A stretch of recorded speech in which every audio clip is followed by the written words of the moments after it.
नमस्कार दोस्तों, जागो इंडिया के कल के एपिसोड में हमने बहुत ही संवेदनशील चर्चा की थी कि क्यों हताशा निराशा के कारण व्यक्ति आत्महत्या करता है। कल इस चर्चा में हमारे साथ जुड़े थे अलवर से लोकसभा सांसद महंत बालकनाथ जी और संत करुणदास जी महाराज। हम चाहते थे आज कोई अच्छा सा इंटरेस्टिंग सा टॉपिक लेते, लेकिन मित्रों आज फिर हमें एक और दुखद हृदय को छूने वाली घटना पर विचार करना पड़ेगा, क्योंकि हम आज के किसी भी अखबार को आप उठा लो, उसकी एक ही हेडलाइन है, हमारे chief of defence staff general Vipin Rawat अब नहीं रहे। उनकी पत्नी मधुलिका रावत सहित 13 लोगों का हेलीकॉप्टर क्रैश में निधन हो गया। पूरे देश में इस घटना से दुख और शोक की लहर है। हमारे सेना के जवान कितनी कठिनाइयों में, कितनी विपरीत परिस्थितियों में घर परिवार से दूर रहकर हमारी सीमाओं की और हमारी सुरक्षा करते हैं। हम सब इसे बहुत अच्छे से जानते हैं। इसीलिए हमारे जवानों का हौसला बढ़ाने के लिए प्रधानमंत्री नरेंद्र मोदी हर साल दिवाली इन्हीं के साथ मनाते हैं। जनरल विपिन रावत का भी पूरा जीवन देश के लिए समर्पित था। ये जाबाज सिपाही हमारी तीनों सेनाओं के शीर्ष अधिकारी थे। विपिन रावत अनेकों पदक हासिल कर चुके थे। दोस्तों, देश ने एक कुशल योद्धा, एक यूनिक रणनीतिकार, एक एक्सपर्ट नेतृत्वकर्ता को खो दिया है। ऐसी अनेक घटनाएं हैं जब उनकी प्लानिंग और उनकी एक्सपर्टीज के कारण देश ने गौरव हासिल किया। सर्जिकल स्ट्राइक से लेकर नक्सलाइट मूवमेंट में अशांत इलाकों में कठिनाइयों का सामना करते हुए उन्होंने अपना कमाल दिखाया था। आज हमारे इस एपिसोड को हम उन्हीं के लिए समर्पित कर रहे हैं, उन्हें श्रद्धांजलि देने के लिए, उनके प्रति अपनी कृतज्ञता प्रकट करने के लिए। हमारे साथ स्टूडियो में मौजूद रहेंगे राज्यसभा सदस्य जयप्रकाश निषाद, बहुत जल्दी हमारे साथ जुड़ने वाले हैं, और हमारे साथ ऑनलाइन जुड़ेंगे बिहार में आईजी अमित लोढ़ा जी, और साथ ही हमारे साथ जुड़ेंगे यूएसए से ब्रिगेडियर अशोक हक, अभी रिटायर हो चुके हैं। उन्होंने भी बहुत लंबे समय तक अपनी सेवाएं भारतीय सेना को दी हैं। अभी सबसे पहले हम कार्यक्रम की शुरुआत करते हैं अमित लोढ़ा जी से, जो गैलेंट्री मेडल विनर भी हैं, जो बहुत कम लोगों को मिलता है। दोस्तों, अमित लोढ़ा जी बीएसएफ में राजस्थान के आईजी रह चुके हैं और एक वेब पोर्टल है भारत के वीर, उसके साथ भी जुड़े हुए हैं। उनके उस पोर्टल को वो देखते हैं। अमित जी, आपका बहुत बहुत स्वागत है। धन्यवाद राकेश जी। अमित जी, कल ये जब घटना आपको भी पता चली होगी, आप गया में हैं, कैसा आपको महसूस हुआ? देखिए, जनरल बिपिन रावत भारत के प्रथम चीफ ऑफ डिफेंस स्टाफ थे। बहुत ही कुशल सैन्य अफसर थे और किसी भी भारतीय को बहुत गहरा आघात लगा है। बहुत, आप कह सकते हैं, ये अपूर्णीय क्षति हुई है। और मुझे तो खासकर और ज्यादा बुरा इसलिए लग रहा है क्योंकि मात्र 2 महीने पहले मैं सर से मसूरी में रूबरू हुआ था। अच्छा। मसूरी में एक सीनियर ऑफिसर्स के लिए कोर्स होता है जिसको कहते हैं joint civil military command course, जिसमें सीनियर आईएएस आईपीएस ऑफिसर्स और आर्मी के सीनियर ऑफिसर्स आते हैं। उसका उद्घाटन सर ने ही किया था, बिपिन रावत सर ने ही किया था, और खुद मेरी उनसे मुलाकात वहां पर हुई। मेरे को विश्वास नहीं हो रहा है कि सर आज हमारे बीच में नहीं है। अमित जी, आप एक भारत के वीर वेब पोर्टल जो भारत सरकार का है वो चलाते हो। क्या पोर्टल है, उसके बारे में थोड़ा हमारे दर्शकों को जानकारी देंगे, और दर्शक हमारे उसके साथ जुड़ना चाहें तो कैसे जुड़ सकते हैं? भारत की भी .gov.in MHA मतलब गृह मंत्रालय भारत सरकार द्वारा संचालित एक वेब पोर्टल है। इसकी नींव रखने में अक्षय कुमार जो फिल्म एक्टर हैं, मेरा काफी हाथ रहा है।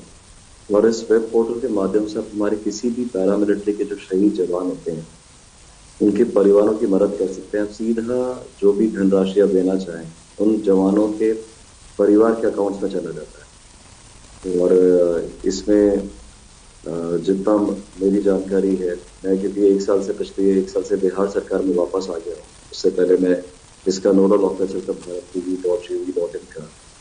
तो करीब 350 करोड़ रुपए हम लोगों ने भारत की जनता के द्वारा हमको समर्पित किए गए हमारे जवानों के परिवार के लिए। और बहुत ही खुशी होती है जब देखते हैं कि हमारे पूरे भारत के लोग एकजुट होकर हमारे किसी भी शहीद सिपाही के परिवार के लिए आगे आते हैं, उसको अपना परिवार समझते हैं। तो करीब इसमें 300 जवानों के परिवारों को आर्थिक लाभ मिला है। और उस आर्थिक लाभ से भी ज्यादा बड़ी जरूरी बात यह है कि उन सिपाहियों की जो शहादत है उसको हम बेकार नहीं जाने देते। उनके बारे में जब भी कोई आदमी पढ़ता है वेब पोर्टल पर जाकर, तो पढ़ लेता है कि भारत की रक्षा के लिए, भारत की अखंडता के लिए, भारत की प्रभुत्ता के लिए हर भारतीय आगे बढ़ेगा, हर भारतीय नागरिक अपनी तरफ से काम करेगा। केवल निश्चित रूप पैसे से के द्वारा आपके ही इस तरह के वेब पोर्टल के कारण से हमारे सैनिकों का उत्साह भी बढ़ता है और उनके मन में एक जज्बा रहता है, उनको एक कॉन्फिडेंस रहता है कि यदि भारतीय सेना किसी तरह से कहीं लड़ाई लड़ते हुए अगर हमें कुछ नुकसान भी हो गया तो हमारे पीछे से हमारे परिवार की देखभाल करने के लिए देश के लोग हमारे साथ में, हमारे परिवार के साथ में खड़े हुए हैं। अमित जी, बिल्कुल सही आप बोला। बीएसएफ में काफ़ी समय रहे और राजस्थान आईजी भी रहे, जैसलमेर आपका कार्यक्षेत्र रहा।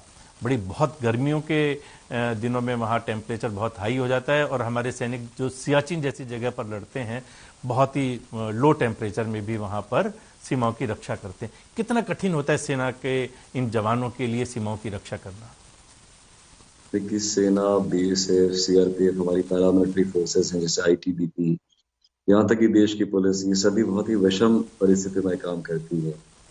और 24 घंटे 365 दिन पूरे साल ये लोग काम करते हैं, अपने परिवार से दूर रहकर, अपनी स्वयं की बिल्कुल चिंता ना करते हुए। जब जैसलमेर में जब मैं आईजी बीएसएफ था, तब मैंने देखा कि मेरे जो बीएसएफ के जवान थे वो 53-54 डिग्री टेम्परेचर में काम करते थे। संसाधन भारत सरकार द्वारा उनको पर्याप्त दिए जाते थे, बट उसके बावजूद आप नेचर से, प्रकृति से नहीं लड़ सकते हैं।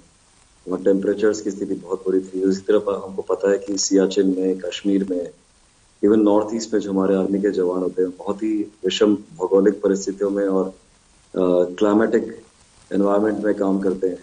It is very difficult for any average person to work in these areas.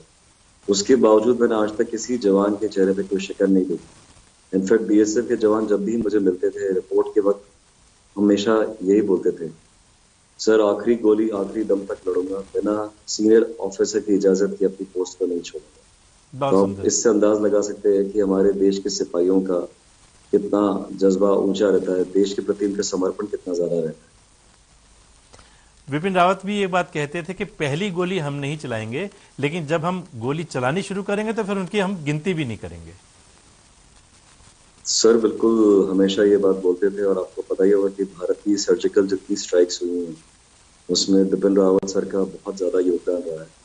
Sir का एक्सपीरियंस तो फील्ड में बहुत ज्यादा रही है, साथ में वो बहुत एक्सपर्ट टैक्टिशियन थे।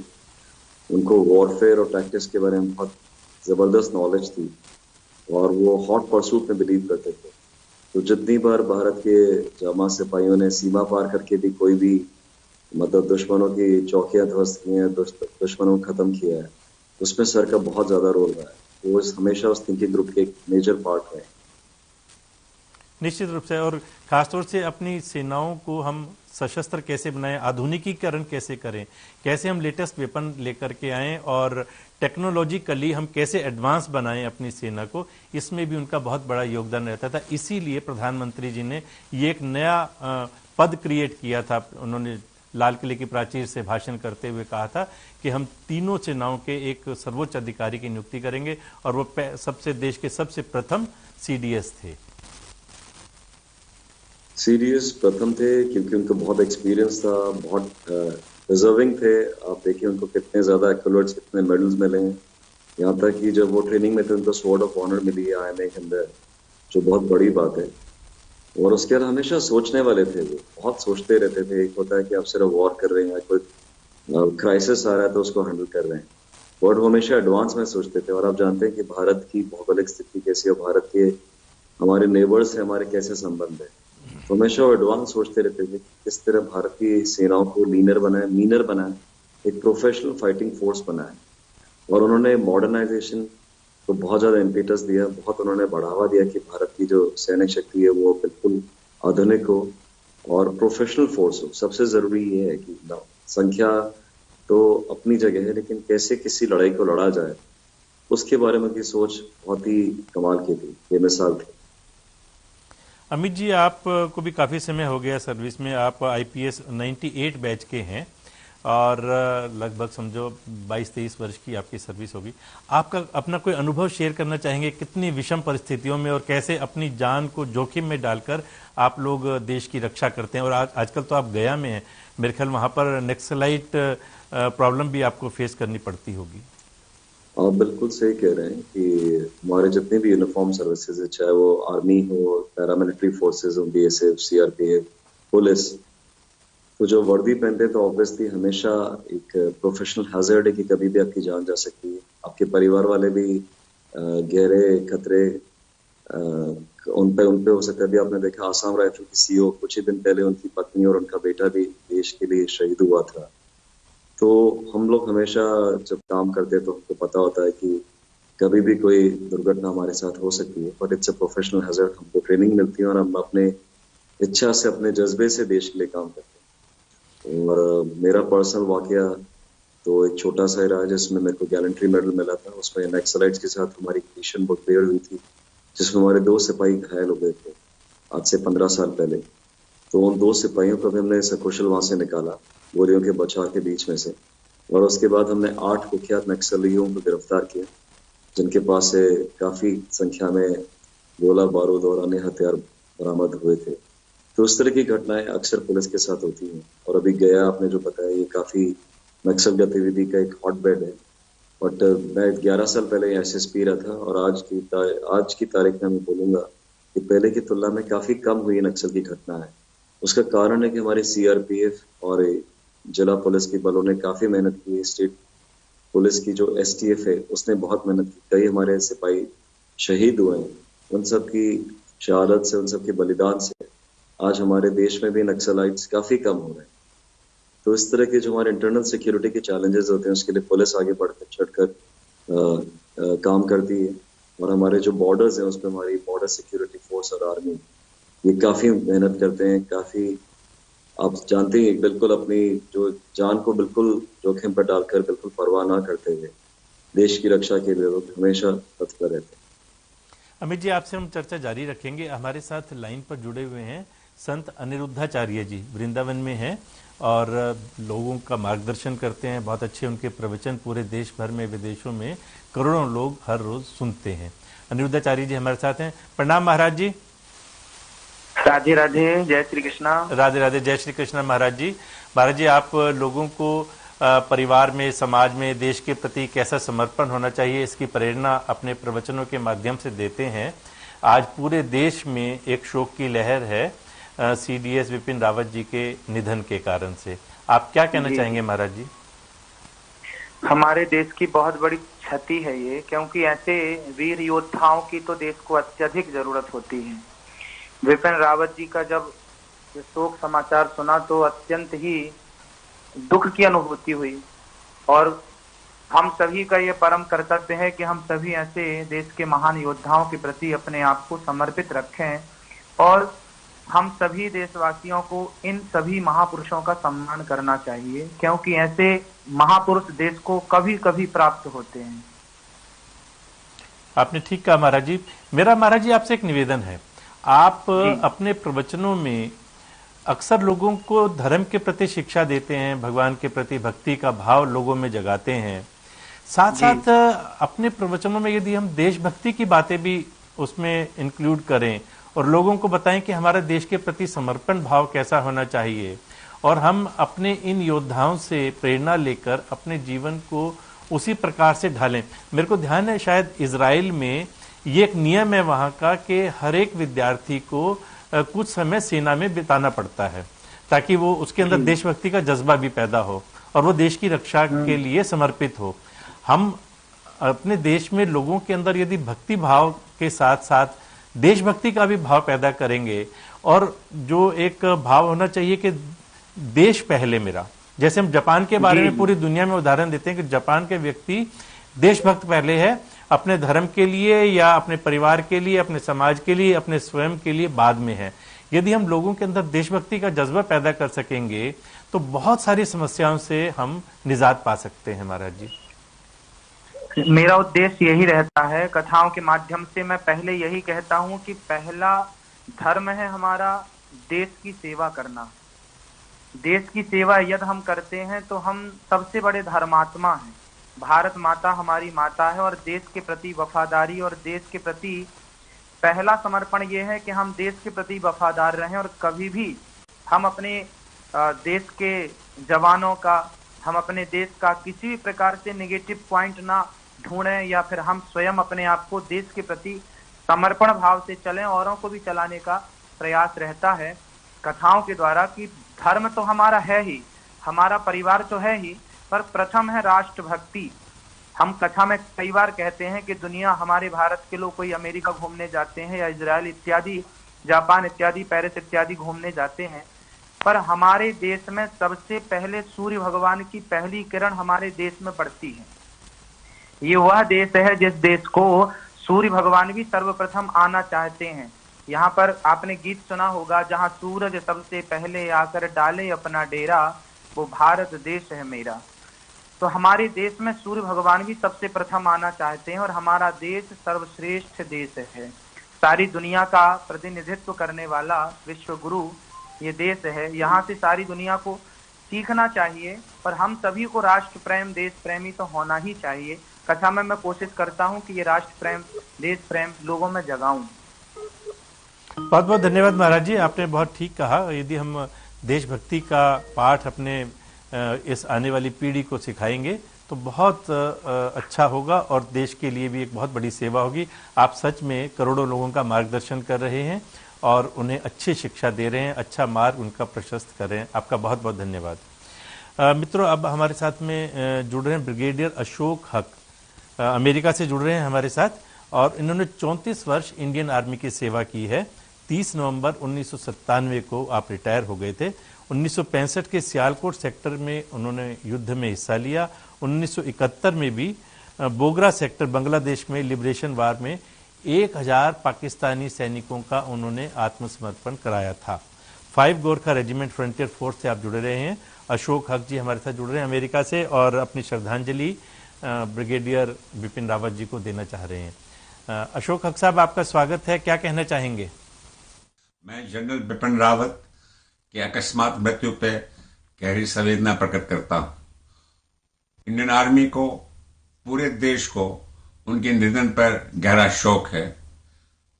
हम उनके आत्मा, उनकी धर्मपत्नी और पूरा उनका जो स्टाफ है, उनके आत्मा को भगवान से प्रार्थना करते हैं कि शांति प्रदान करें।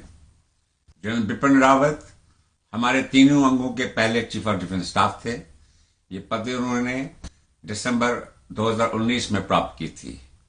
वो बहुत ही शूर्यवान, दूरदर्शी और साहसी अफसर थे। उन्होंने हमारी फौज को आधुनिक फौज में, जहां की पूरा मोबिलिटी, पूरी आधुनिक हथियार और एक जगह से दूसरी जगह जाने में बिल्कुल माहिर करने की कोशिश की। वो 11 गोरखा रेजिमेंट के थे। वो, उनके पिता लेफ्टिनेंट जनरल रावत एक ही पलटन में फौज कमान की और उसी पलटन, उसी रेजिमेंट के वो कर्नल रेजिमेंट थे। ये बहुत ही गर्व की बात है। वो हमारे गोरखा ब्रिगेड के एक ऑफिसर थे। उनका नोएडा से गहरा संबंध था। वो हमारे सेक्टर 37 के निवासी थे। जब वो vice chief of army staff थे तो हमारे फंक्शन में वो नोएडा में आए थे। और अभी हाल ही में हमारे जो शहीद स्मारक में एनुअल फंक्शन होता है, उसमें मुख्य अतिथि के तौर पे आए थे। उनके जाने से पूरे देश को बहुत भारी क्षति हुई है। वो हमारी फौज के तीनों अंगों को आपसी तालमेल, आपसी में मिलके काम करने की जो उन्होंने एक विजन देश को दिया था, उसमें उनका बहुत ही बड़ा हाथ रहा है। इसके लिए वो हमेशा जाने जाएंगे। मैं अपनी तरफ से, गोरखा ब्रिगेड सब रेजिमेंट की तरफ से, देश की तरफ से उन्हें नम्र पूर्वक श्रद्धांजलि अर्पित करता हूं। बहुत बहुत धन्यवाद अशोक हक साहब। अमेरिका से हमारे साथ ब्रिगेडियर अशोक हक थे और अपना सलाम उस अपने दिवंगत आत्मा को दे रहे थे, जिनके साथ उन्होंने काम भी किया और अपनी स्मृतियां उनके साथ में बिताई हुई उसे वो शेयर हमारे साथ कर रहे थे। हमारे साथ स्टूडियो में जुड़ चुके हैं जयप्रकाश निषाद जी, राज्यसभा सदस्य हैं। इनसे हम बातचीत करेंगे, लेकिन पहले मित्रों सीडीएस जनरल बिपिन रावत को आज हमारा ये एपिसोड समर्पित है, उन्हें श्रद्धांजलि देने के लिए, उनका नमन करने के लिए, उनका वंदन करने के लिए। हमारे साथ इस समय स्टूडियो में मौजूद हैं राज्यसभा सदस्य जयप्रकाश निषाद जी। निषाद जी, आपका स्वागत है। निषाद जी, अभी हम बातचीत करेंगे जम्मू कश्मीर के डीजीपी दिलबाग सिंह जी के साथ भी। उससे पहले हम आपका एक रिएक्शन चाहेंगे कि आप क्या कहना चाहेंगे कल की इस घटना पर। आज इस देश को बहुत बड़ा नुकसान हुआ है। जो ये कुशल सेना के सीडीएस बिपिन रावत जी का जो निधन हुआ है, ये देश का बहुत बड़ा क्षति है। और रावत जी एक बहुत बड़े सूझबूझ से इस देश के लिए उन्होंने सीमाओं को सुरक्षित हमेशा रखने का काम किया और देश के जवानों का हौसला हमेशा बुलंद रखा, कभी देश का मोरल डाउन नहीं होने दिया। और उनके आज इस निधन से पूरा देश शोकानुकूल है और सबके दिल में उनके प्रति बहुत एक भाव था कि ये एक अच्छे सेना के जो प्रमुख के रूप में इन्होंने जो काम किया वो इतिहास के पन्नों में स्वर्ण अक्षरों में लिखा जाएगा। और हम समझते हैं कि उनकी भरपाई हम नहीं कर पाएंगे और यह देश सीडीएस जनरल रावत और उनकी पत्नी को और साथ में जो और साथी 13 लोग शहीद हुए हैं, मैं सभी को बहुत श्रद्धांजलि देता हूँ, अर्पित करता हूँ। ये रावत साहब के अगर इतिहास को देखा जाए, उनके कार्यों को देखा जाए और उनके उस सभी जहाँ जहाँ उनको कार्य करने का अवसर मिला, उन्होंने बड़ी मुस्तैदी से इस देश के हित में एक मिसाल के रूप में काम किया है। जनरल रावत इस हेलीकॉप्टर दुर्घटना में अचानक जो कल जैसे ही सूचना आई, पूरे देश के अंदर इस भारत माता के सच्चे सपूत के लिए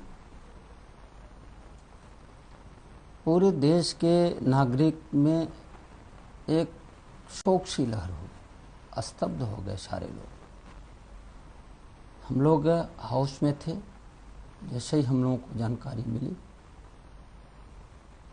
सबके अंदर इनके प्रति हमारे इस देश के यशस्वी प्रधानमंत्री श्री नरेंद्र मोदी जी ने और गृह मंत्री माननीय अमित शाह जी, रक्षा मंत्री माननीय राजनाथ सिंह जी, सभी लोगों ने ऐसे अवसर के लिए उनके मन में सारे लोगों का बिल्कुल एक ऐसा हुआ जैसे शौक लग जाए। बिल्कुल आकस्मिक था, अकल्पनीय था। ये ऐसा किसी ने कभी सोचा नहीं था। इनसे अभी बहुत सारी उम्मीदें थी। माननीय प्रधानमंत्री, माननीय हमारे देश के सभी लोग चाहते थे इनको अभी प्रमोट करके। पर आप देखो, ये सरकार तो कितनी सेनाओं के, हमारे सैनिकों के लिए, हमारे जवानों के लिए कितने समर्पित है और कितने उनके हितों का ध्यान रखते हैं कि प्रधानमंत्री स्वयं हर साल दिवाली पर इन सैनिकों के बीच में जाकर मिठाई भी बांटते हैं और उनके साथ खुशियां अपनी मनाते हैं, एक संदेश देने के लिए कि आप अपने घर परिवार से भले ही दूर हैं, लेकिन हम आपके साथ में हैं दिवाली मनाने के लिए। बिल्कुल सही कहा आपने। हमारे इस देश के यशस्वी प्रधानमंत्री जी ने हमेशा सेना को और सेना के जवानों को अपने परिवार की तरह, भाई की तरह, एक परिवार के सदस्य की तरह उनके साथ ऐसे त्योहारों में, दिवाली में और ऐसे त्योहारों में जा करके उनके बीच रह करके अपनत्व जाहिर करके उनके मनोबल को हमेशा ऊपर उठाने के लिए काम किया। और जो सर्जिकल स्ट्राइक जैसा एक्शन भी था, मुझे लगता है इस प्रधानमंत्री के नेतृत्व में ही संभव था इतना साहसिक कदम उठाना कि दूसरे के सीमाओं को पार करके उसके घर में जाकर के हमला करने का जो उनका जज्बा था, ये हर किसी प्रधानमंत्री के लिए, हर किसी नेता के बस में नहीं होता। बिल्कुल, ये भी सत्य है और इस देश के इतिहास के पन्नों में ये चीज़ लिखा जाएगा कि ऐसा फैसला लेने वाला पहले प्रधानमंत्री श्री नरेंद्र मोदी जी, जिन्होंने जवाब कम समय में, बहुत ज़्यादा समय में नहीं, उसमें भी बिपिन रावत जी का बहुत बड़ा योगदान रहा है और सहयोग रहा है। और हमारे प्रधानमंत्री जी के दिए हुए निर्देशों को उन्होंने अक्षर से हमेशा पालन किया और देश के लिए उन्होंने जिस प्रकार से इस घटनाओं को अंजाम दिया और अपने देश के उन शहीदों के लिए समर्पित होकर के उनका एक माकूल जवाब जो देने का काम किया, बहुत अच्छा निर्णय रहा। और प्रधानमंत्री जी जो सोचते हैं निश्चित तौर पर एक उसका कोई जवाब नहीं, जो कहते हैं वो करते हैं, जो कहते हैं वो करके दिखाते हैं। अमित लोढ़ा जी हमारे साथ जुड़े हुए हैं अभी भी। अमित जी, कार्यक्रम के समापन से पहले आपका एक और रिएक्शन हम चाहेंगे। दिलबाग सिंह जी भी जुड़ने वाले हैं, उनसे भी बातचीत करेंगे। उससे पहले एक बार मैं पुनः आपसे एक बात पूछना चाहूँगा कि जो सरकार ने एक सेनाओं के सशस्त्रीकरण के लिए, जैसे राइफल्स की बात हो या कोई भी इस तरह का, हमें अपनी सेनाओं को आधुनिक बनाना है, लेटेस्ट वेपन से उन्हें लैस करना है, उसके लिए बजट कितना भी लगे उसकी भी हम चिंता नहीं करते। इस दिशा में जो हम बढ़ रहे हैं कि देश को एक सुपर पावर के रूप में हमें स्थापित करना है, इस दिशा में आने वाली कुछ योजनाओं के बारे में आप बताना चाहेंगे? देखिए, प्रधानमंत्री जी की सोच है कि देश पहले, उस क्रम में आगे बढ़कर के प्रधानमंत्री जी ने, जैसा कि आपने जो सशक्त बनाने की बात कही है, सेना को हर तरह से लैस करने के लिए, उसी में आपने देखा होगा अपने देश को बहुत बड़ा वायुसेना को राफेल जो दे करके एक माननीय प्रधानमंत्री जी, माननीय रक्षा मंत्री जी ने और गृह मंत्री जी ने और सभी सेना के अफसर सब लोगों ने मिल करके जो सोच बनाई है, निश्चित तौर पर सेना सशक्त होगी और सेना हमारी भारत की किसी से दुनिया में किसी से कम नहीं होगी। आने वाले समय में माकूल जवाब देने के लिए इनके पास जो इन्होंने नीति बनाई है, उस नीति से जरूर हम लोगों को लाभ मिलेगा और आगे बढ़ेगा देश। बहुत बहुत धन्यवाद। एक और कमर्शियल ब्रेक छोटा सा हम लेंगे, इस बीच में हमारे साथ दिलबाग सिंह जी भी जुड़ जाएंगे और हम कार्यक्रम को आगे बढ़ाएंगे। एक ब्रेक लेते हैं और इस चर्चा को हम आगे जारी रखते हैं। हमारे साथ जुड़ चुके हैं जम्मू कश्मीर के डीजीपी दिलबाग सिंह जी। जब हम सीमाओं की सुरक्षा की बात करते हैं तो सबसे पहले जहन में जम्मू कश्मीर आता है, क्योंकि हमारी सीमाएं वहां से पाकिस्तान के साथ में लगती हैं, जो अपनी कायराना हरकतों के कारण से अपने आतंकवादियों को भारत में घुसपैठ के माध्यम से भेजने के लिए बदनाम है पूरी दुनिया भर में। और हमारी इन्हीं सीमाओं की चौकसी के लिए, वहां के नागरिकों की सुरक्षा के लिए जो पूरा समय, पूरा जीवन अपना लगा रहे हैं, डीजीपी दिलबाग सिंह जी हमारे साथ जुड़े। दिलबाग सिंह जी, आपका स्वागत है। जी, बहुत बहुत धन्यवाद। दिलबाग सिंह जी, बहुत कठिन परिस्थितियों में आप देश की रक्षा कर रहे हैं और आपके किस्से हम सुनते रहते हैं, कितनी कठिन परिस्थितियों में कैसे आप आतंकवादियों को घेर करके, मार करके और उनका हौसला गिराने में लगे हुए हैं और अपनी सेनाओं का, अपनी पुलिस का, वहां के नागरिकों का मनोबल किस तरह से आप ऊंचा रख रहे हैं, हम आए दिन अखबारों में पढ़ते हैं। आपका बहुत बहुत स्वागत है। और आपका विपिन जी के साथ में कल आप बता रहे थे कि बहुत अच्छा इंटरेक्शन रहता था, कई बार आपकी बातचीत होती थी, आपके अनुभव हम शेयर करना चाहेंगे दिलबाग जी। ये सबसे पहले तो बहुत बढ़िया इंसान थे और बहुत बढ़िया ऑफिसर थे बहुत अच्छे दोस्त थे और हर लिहाज से अगर देखें तो एक बहुत ही बहादुर और एक बहुत ही अच्छे इंसान को हमने खोया है जनरल बिपिन रावत जी की रूप में। और बहुत दुखद और बहुत दुखदाई घटना है कि जिस परिस्थितियों में उनकी मौत हुई और साथ में उनके वाइफ भी उनके साथ थे और बाकी उनके साथी उनके साथ थे, वो सुनकर के बहुत शौक हुआ, बहुत सदमा पहुंचा। हम लोग बहुत बार मिलते थे, जब कभी उनका पहले पोस्टिंग रहा तो उसके दौरान इंटरेक्शन उनके साथ टाइम टू टाइम होती थी। बहुत ही अच्छे और दोस्ताना रवैया रखने वाले इंसान थे और काम में बहुत परफेक्ट, काम में बहुत सख्त थे और हमेशा हंसते हुए मिलते थे और कभी भी उनके चेहरे के ऊपर निराशा जो है वो दिखाई नहीं देती थी। हमेशा ऊंचा मनोबल रहता था और अपनी टीम का मनोबल भी हमेशा ऊंचा रखने का काम करते थे। पहले आर्मी चीफ होने के नाते जब आते थे, मैं डीजी बन चुका था, तो बहुत बार मुलाकातें हुई, हालात के बारे में चर्चा हुआ, हालात को और बेहतर कैसे करें, लोगों की सुरक्षा और कैसे बेहतर करें, उसके बारे में बहुत सारी बार चर्चा हुआ। उसके बाद जब सीडीएस बन गए तो उसके बाद भी आना जाना उनका जारी रहा। अभी हाल ही में थोड़ा अर्सा पहले आए थे, हमारी मुलाकात हुई, बड़े अच्छे सुखद माहौल में उनके साथ मुलाकात हुई, हालात के बारे में पूछ रहे थे और बड़ी खुशी महसूस कर रहे थे कि हालात में बहुत बेहतरी आई है।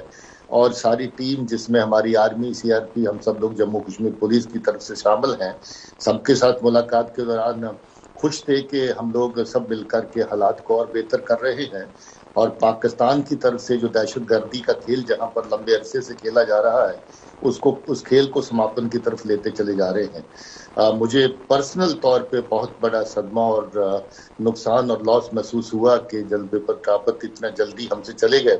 उनकी सेवाओं की बहुत बड़ी जरूरत थी हमें आज भी, और उनकी स्ट्रेटजीज, उनकी सोच, उनकी समझ की बहुत बड़ी जरूरत हमें आज भी थी।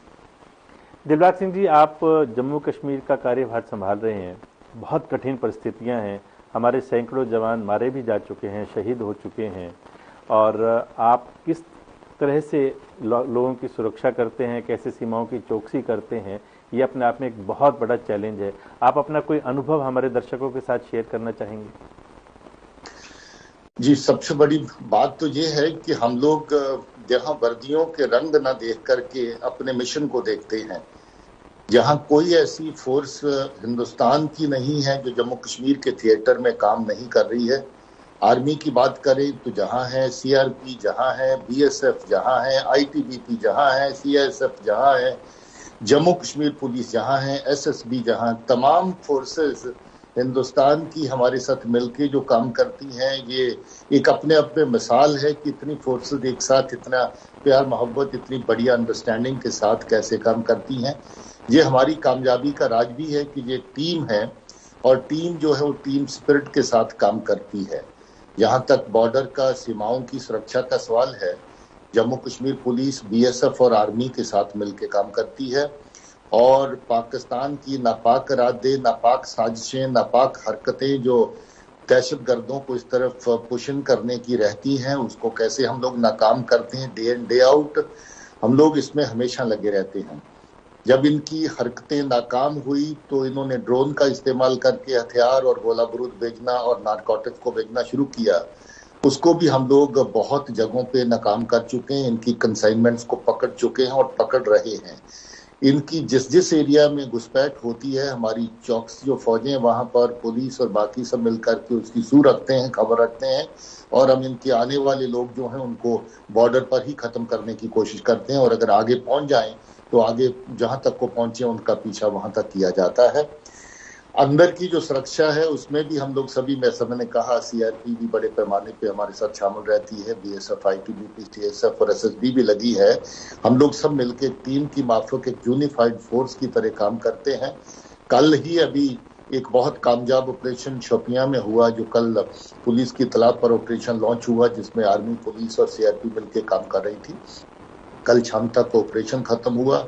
इससे 2 दिन पहले सोपोर में एक बहुत बड़ा मॉड्यूल दहशतगर्दों का जो पाकिस्तान की तरफ से उनके हैंडलर्स तैयार कर रहे थे ग्रेनेड फेंकने का और लोगों को पिस्टल के जरिए से मारने का, उसको निस्तनबूद किया गया। इसके साथ बारामूला में 4 रोज पहले एक 5 लोगों का मॉड्यूल जो पाकिस्तान में दहशतगर्दी को चलाने वाले जो हैंडलर्स है उन्होंने तैयार किया था, उसको पकड़ा गया। हमारी रोजमर्रा की जो कार्रवाइयां हैं उसमें शामिल है कि जो भी दस्ते, जो भी स्क्वाड वो तैयार करते हैं, उनकी पहचान की जाए, उनकी निशानदेही की जाए, उनको पकड़ा जाए और उनके खिलाफ सख्त कानूनी कार्रवाई की जाए। और साथ में जो बंदूकधारी दहशतगर्द जो पाकिस्तान ने तैयार किए हैं, उनकी सूह निकाल के उन तक पहुंचा जाए और उनका खात्मा किया जाए। ये हमारे रोज के कामों में शामिल रहता है। मगर इसके साथ लोगों के साथ तालमेल बढ़ाना, लोगों के साथ मिलकर काम करना, लोगों को सुरक्षा की फीलिंग देना, इसमें भी हम और हमारी फोर्स सब लगी हैं।